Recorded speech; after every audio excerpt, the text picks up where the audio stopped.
বাজারের নাম গিলেশ্বরী বাজার। শুক্রবার দিন হয়তো বাজার ঘাট তেমন জমে নাই, কিন্তু বড় সড়ো বাজারই মনে হচ্ছে। বাবা, পাহাড়ি এলাকা অনুসারে ভালোই বড় বাজার। অনেক দোকানপাট আছে, যদিও সব কাঁচা দোকান, পাকা বিল্ডিং একটাও নাই। পাহাড়িরাই চালায় মনে হচ্ছে।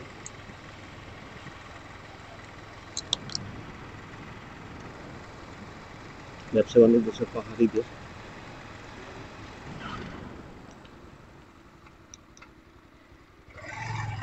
বীর বাহাদুর উষে সিং এমপি।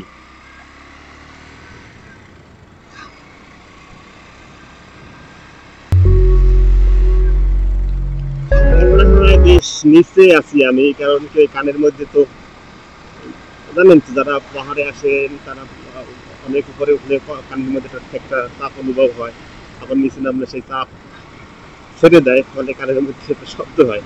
সেরকম একটা শব্দ হইলো কানের মধ্যে, তাই বোঝা গেল যে নিচে নামতে বেশ কিছু। কারণ এই আবার বাম পাশে দেখা যাচ্ছে যে প্লেন ল্যান্ড, মানুষ চাষবাস করছে, না কিন্তু ঝুম চাষ না, নর্মাল চাষ। রোপা রোপা আমল করবে বোধ হয়। পাহাড়ি লোকজন যাতায়াত করছে ভালো। বাহ, কিন্তু সুপারি গাছ দেখা যাচ্ছে।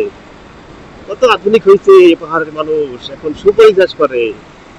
আমার তো মনে হয় বরিশাল নোয়াখালী লোক লোক লোক সব এইসব নানিয়ার উপজেলায় যেহেতু আছে, এখানে বোধহয় না ওই অঞ্চলের লোকজন একটু বেশি। কারণ এই সুপারি গাছ না লাগানোর যে পিনিক, এগুলো বরিশালের মানুষের একটু বেশি।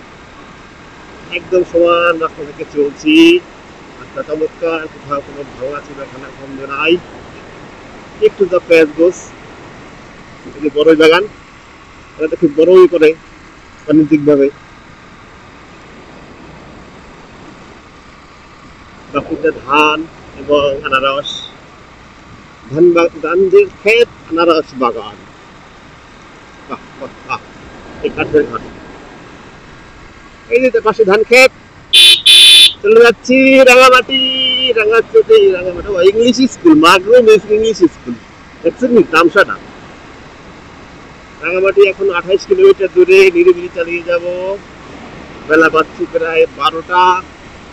যেহেতু বৃষ্টি হয়েছে, আকাশে মেঘ, তাই একদম সুন্দর পরিবেশ, কোনো রোদ নাই, কোনো কষ্ট হয় না চালাতে। আর বৃষ্টির মধ্যে ভাবছিলাম যে পাহাড়ি রাস্তায় বৃষ্টির মধ্যে কোথায় খুব কষ্ট হবে, না সেরকম কিছুই না, কিছুই না, একদম ফ্রেশ রাস্তা। যেহেতু রাস্তায় পানি জমে না, তাই চালাতে নির্বিঘ্নে চালিয়ে যাচ্ছি, নির্বিঘ্নে, কোনো সমস্যা নাই।